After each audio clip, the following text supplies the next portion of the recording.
Hey, it's Mark Ferguson with Investor More, and welcome to one of my investing videos.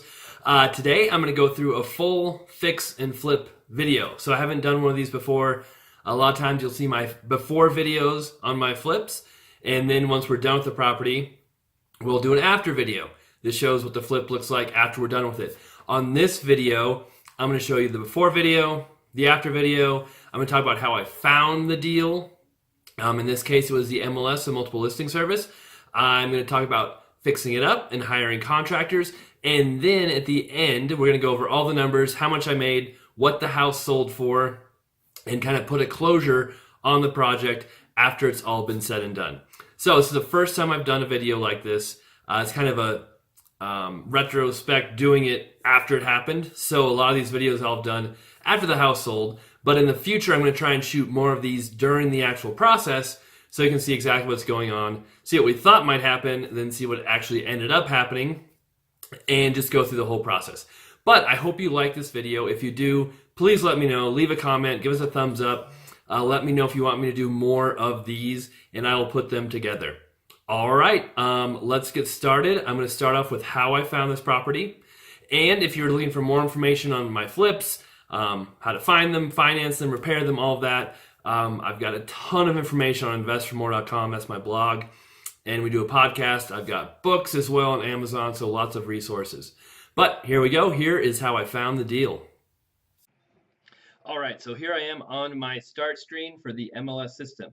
The MLS is a multiple listing service and something I have access to as a real estate agent.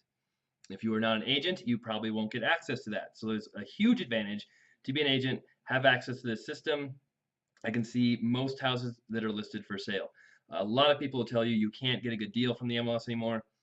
I don't think that is true. More than half my flips are still bought from the MLS. Yes, it's difficult. It's not easy, but it's not easy finding flips anywhere. So the better you know how to use it.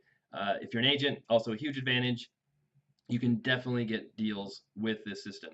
So what I'm going to do is show you hot sheets. And every day I look at my hot sheets multiple times a day.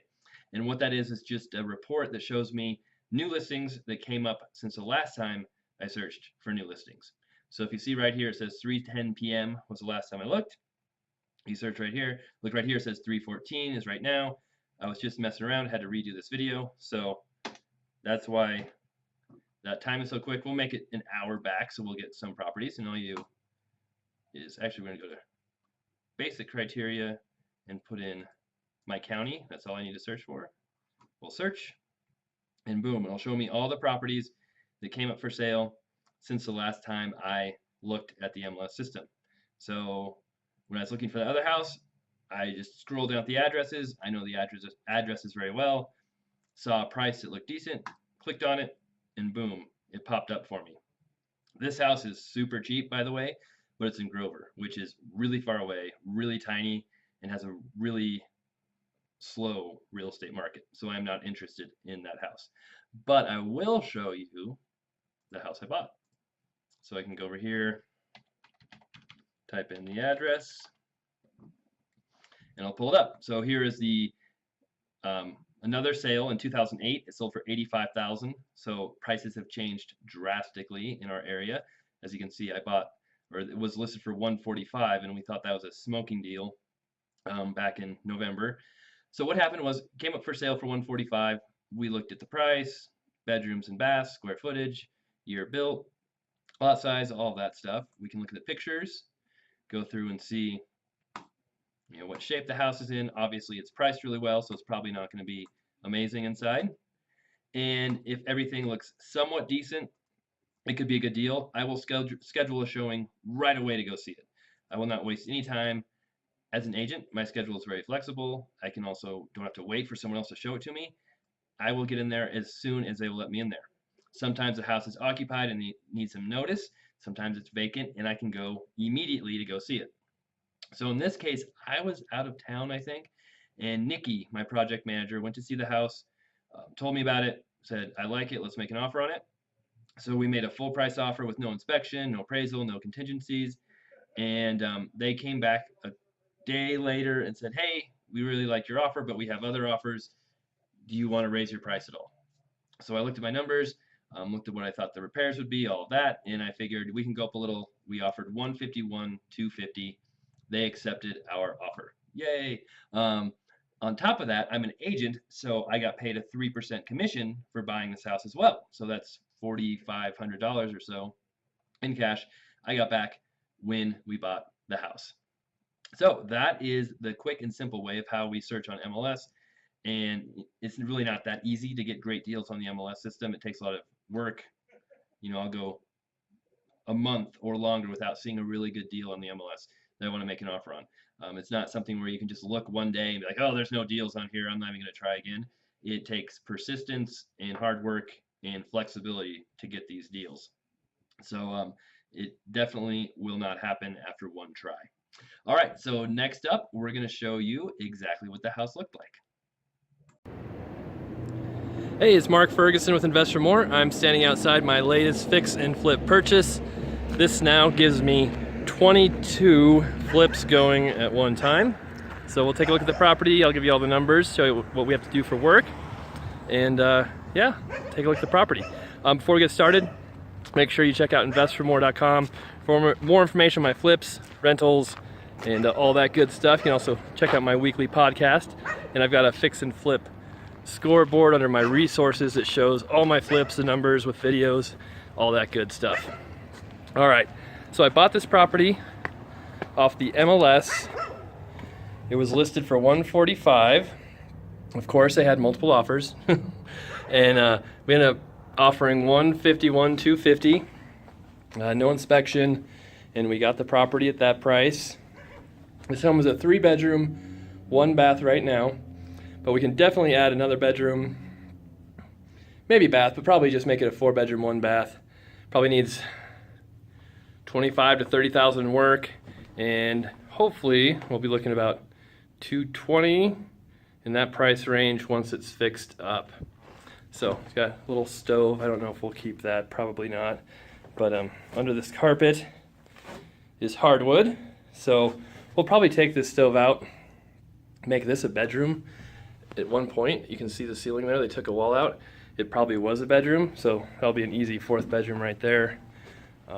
We'll take off the wood paneling, redo the floors, repaint everything. It does need new windows, new paint, obviously. We'll probably redo the kitchen. It's pretty old and dated.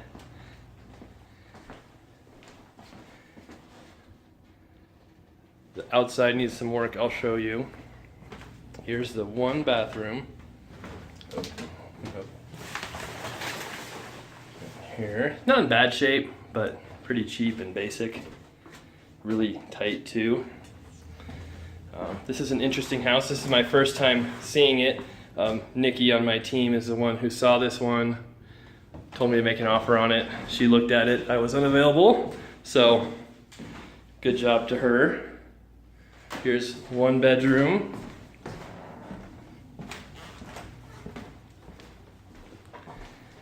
Back here, some point, some of this was probably an addition. Here's kind of the utility room. Washer and dryer would go right there. That's a big room. If we wanted to, we could probably add a bathroom, but I don't know if it's worth the cost. We'll see what our contractor thinks. Here's a 2nd bedroom. See, it has nice hardwood floors, but again, needs new windows. Paint, light fixtures, of course, we'll replace. We'll probably replace the doors. Here's kind of like a 2nd living room, family room. So it's a big house, at least compared to a lot of what I buy. And then here's the 3rd bedroom back here.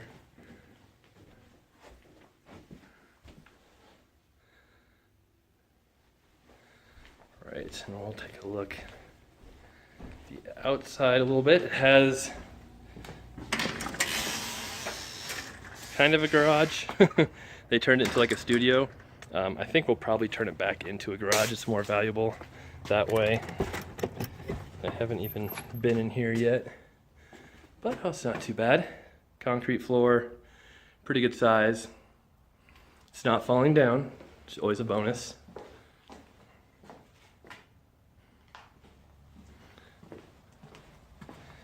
And then it's got a good sized backyard. But you can see we'll need to paint outside the garage. The roof is actually the garage, not amazing with the house. I think it's okay. See some trim we'll have to replace there. Then yeah, you can kind of see the original house and roof in the very front. Then they added on this back part. And that roof is almost flat, but not quite, which is never good in Colorado, but just have to deal with it. So that's the house. We'll have another $15,000 or so in carrying costs, financing costs, all that. But should be a good flip. Shouldn't be too complicated fixing it up. And hopefully we'll get working on it here in the next month or two and get it listed and sold. All right, thanks for watching. We'll keep you posted on all the other properties. Got another one that we listed last week that I need to do an after video on. It's out in the country, so we'll get that one done this week. So be sure to subscribe if you want to see all the before and after videos and other instructional videos we have going on. Thanks for watching. Make sure you check out investformore.com for more information. Okay, so now you saw what the house looked like after we bought it, after the people had moved out, and we have to decide how we're going to fix it, how we're going to make it a house that can sell for much more money than we bought it for. So on this particular property, what we did is we used a contractor who we've used many times before. It's just kind of a one-man show. Once in a while, he'll bring someone else in to help him. But he specializes in doing kitchens, baths, other work. He doesn't like to paint. He doesn't like to do flooring. But he loves doing kind of carpentry work, kitchens, baths, things like that. So we had him replace the kitchen, do the bath, put in the wall for the new bedroom as we added another bedroom in the house, and do some other minor work. We also had a plumber come in, so we use a lot of subcontractors on these properties. The more subs we can use, usually the more money we can save and the faster we can get them done, because we can have subs come in and work on a property while we have the contractor there. They're usually better at their job than the contractors because that's all they do is plumbing or roofing or electrical work. And they're oftentimes cheaper as well because that's all they do as well. They can do the job faster. Even if they charge more per hour than a contractor, they're doing the work so much faster that it ends up being cheaper in the long run. So we had a plumber come in, a roofer look at the house that didn't need a lot of roof work, just real minor stuff. Had someone come paint the outside and the inside once that contractor was done. Had our flooring guy come in and do the hardwood. And we have a different guy who comes in and does the carpet. Carpet is really cheap. The hardwood guy did not do an amazing job on this house, as you'll see in the after video, and we actually stopped using him after this house was done. So we're not happy at all with the work he did. That happens. You'll find that happens all the time where some people do amazing work for you for years, and then maybe they get busy, something happens in their life. Maybe they start just raising their prices because they can, because they have so many people looking to get work. And that's great. That's great for them, but it doesn't work well for us where we're on such tight budgets and have to be so economical with how we do flips. We cannot pay top dollar for things and still make money.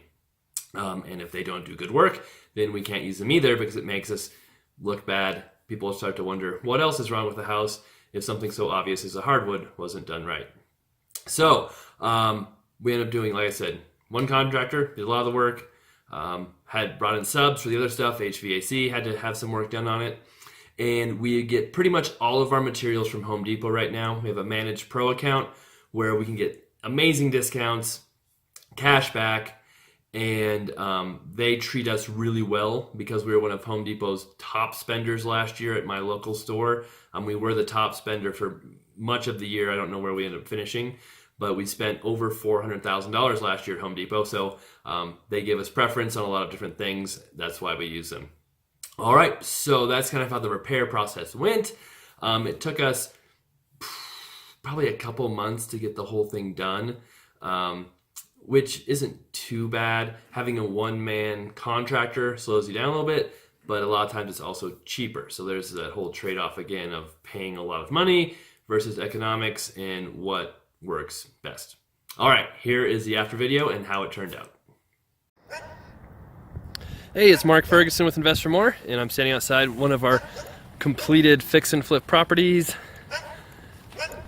This property almost done. Again, seems like every single house we think is gonna be done needs a few touch-up items, but we'll walk through it, show you everything. Repainted the outside, did a bunch of other work. Make sure you check out investormore.com. I've got all my flips listed on there under my resources page. And we have 18 going right now. So still working hard, have quite a few listed under contract. They'll be selling soon. So we'll take a look at the house, show you what we did, show you what turned out good, what didn't turn out amazing, and go from there. This house we bought for $151,000. It was from the MLS. So I got a commission when I bought it as well. So made about $4,500 or so from my real estate commission. Spent about $25,000 on the repairs, had another $15,000 or so in carrying costs, and then we'll be listing it right around, what did we say, $215,000 in that range. So not, a huge home run deal, but it's pretty easy flip, got done pretty quick, and should make a decent profit on it. So if you want to look at the before video, which I'll have listed in the description here, you can also check out my playlist on YouTube channel for before and after flips. This was all one big room when we bought it, and we added a bedroom here. There actually used to be a wall here before, and just put it back up. Made this a bedroom, so it turned into a 4-bedroom. Added that closet right there. As you can see, we painted everything. New doors, some new windows. Redid these hardwood floors, which is the one thing I'm really not happy about. Our hardwood guy is normally really good, does a great job, but yeah, that right there, we already asked him to come back and fix it once, and yeah, it looks horrible. Really dark stain on the outside of the floors. It's real splotchy. Not a very good job. There's a bunch of cracks and different things that weren't filled that normally should be done when you refinish the hardwood. He kind of put on this transition strip that, as you can see, is not stained solid, a brand new piece of wood, so we're gonna have to figure something out. As you can see, just in general, not a good job for something that's supposed to be completely refinished. Here's the second bedroom back here. New fixtures, new door. Well, it looks really good except for the floors. Here's the bathroom. Very tiny bathroom. There wasn't a whole lot we could do to make it bigger without completely rearranging the floor plan, which would have just been too expensive. But we redid the tile, new toilet, new vanity, new mirror in there. And in the kitchen, this fridge should also not be in here. We told our guy a couple times to move that, but we'll get that out of there. But we redid the kitchen. As you can see, we went with gray cabinets. We haven't done that yet. Try to be trendy, I guess. Subway tiles. All this, again, Home Depot has a new line of cabinets we've been using that these are from, so they're pretty nice, but pretty good quality. They have the kind of self-closing drawers. So we'll get that fridge out. Besides that, kitchen turned out really nice. We moved to the back of the house. This was kind of one open room before, and we built this closet for the washer and dryer area, hot water heater. So those are closed in now. Here's a third bedroom back here, which, the same hardwood guy refinished these floors, and he did a completely different stain, which actually looks much better than the other stain, but I don't know why he did that. Really weird. I think this stain actually hides the blemishes and some of the cracks. They didn't fill a lot better, but the dark stain really showed a lot of the, inconsistencies in the hardwood. Right back here is kind of another family room. New carpet, paint doors, and then another bedroom back here.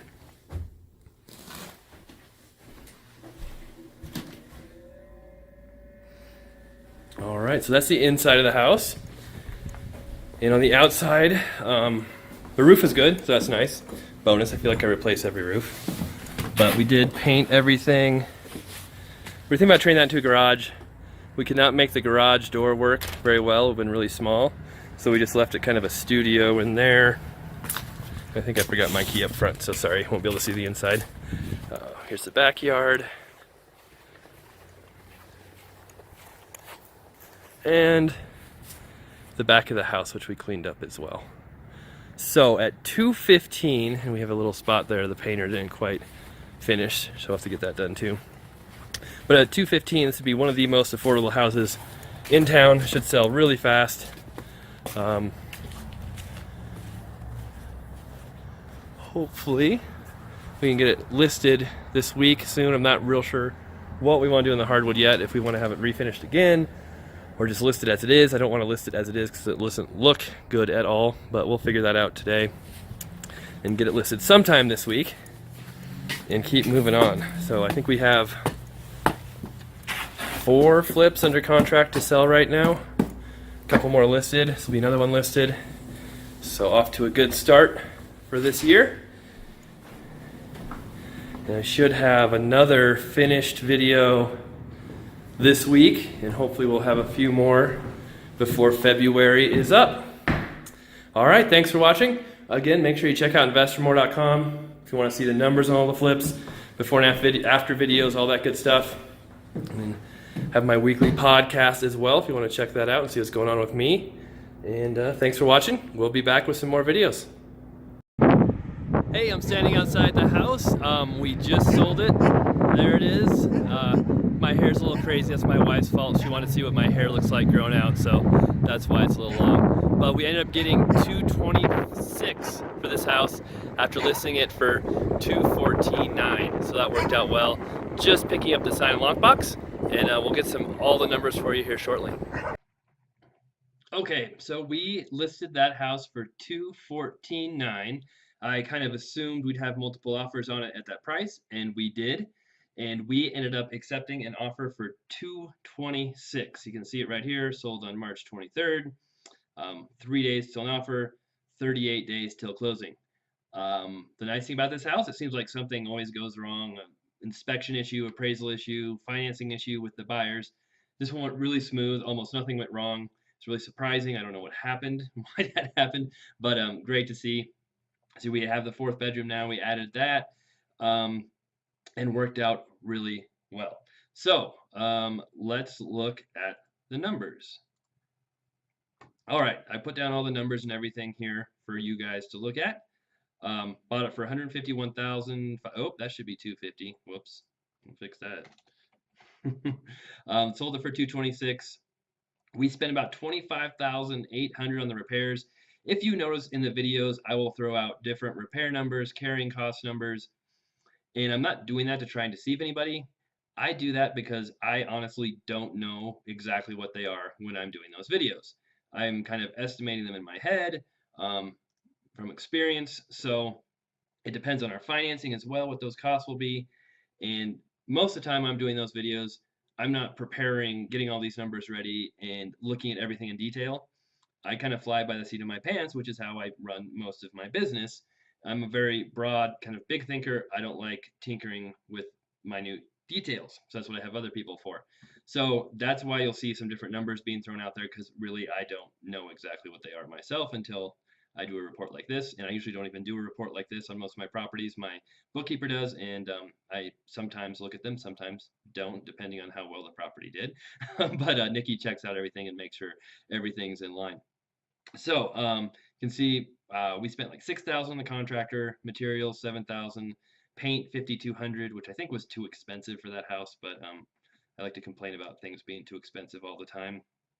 Flooring about $3,300, plumbing $1,500, HVAC $2,800. Something weird in that house was it had 2 furnaces. So one of them was fine, and the other one that we didn't even know about, we didn't know it had 2 furnaces, was bad.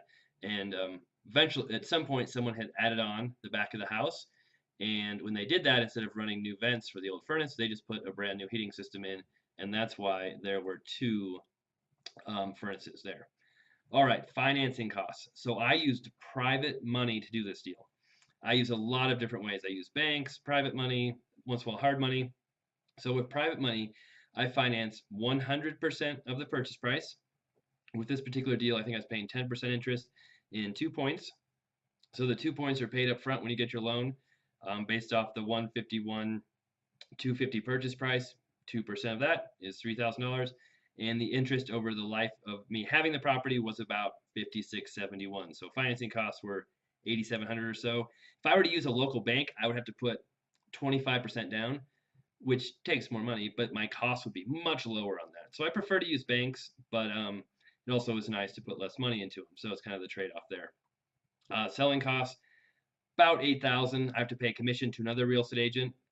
I can list them myself, so I don't have to pay a commission to me. Title insurance that guarantees the property has free and clear title to the new buyers. Other miscellaneous costs like recording fees, release fees, things like that. We are in Colorado, which has no property transfer taxes, no attorney's fees, things like that. So your fees will vary depending on what state you're in. Colorado has very friendly kind of selling costs for dealing with real estate. Other states can be much more expensive to sell a house in. And then carrying costs, property taxes are super low here. So while we had the property, we paid about $400 in property taxes, $500 in insurance or so, and about $1,000 in utilities. I kind of figured $150 to $200 a month we pay in utilities for heating, water, electric while we're there. And you'll notice when you have contractors working on a house, they aren't concerned about turning off the lights or keeping the heat at a reasonable level. They'll kind of do whatever they want. So your utility bills can be kind of high. So in the end, our total costs were about $44,526. If we subtract those from the $226,000 selling price, we get $181,474, and we subtract what we bought the house for, and we come in at a $30,000 $224 profit. However, I also made a commission when I bought the house as an agent. So if we add $4,537, which was my check when I bought it, I made $34,761 on this house.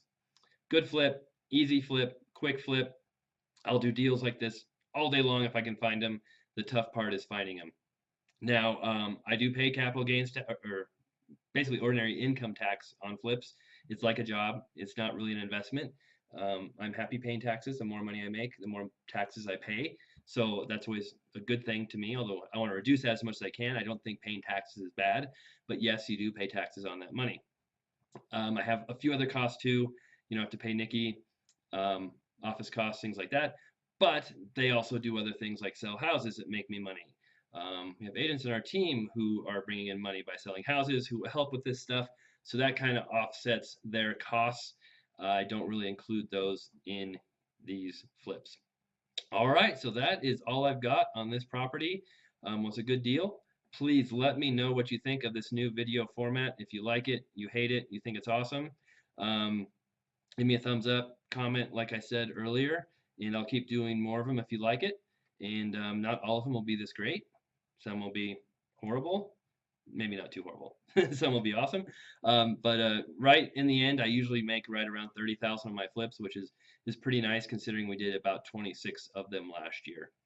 Again, you can check out more about me, my flips on investformore.com. Go to the resources page and you can see my fix and flip scoreboard that shows everything that's going on with my flips, including before and after videos. And we'll try and do more of these and just keep providing content for you guys. All right, thanks for watching and hope this video helped.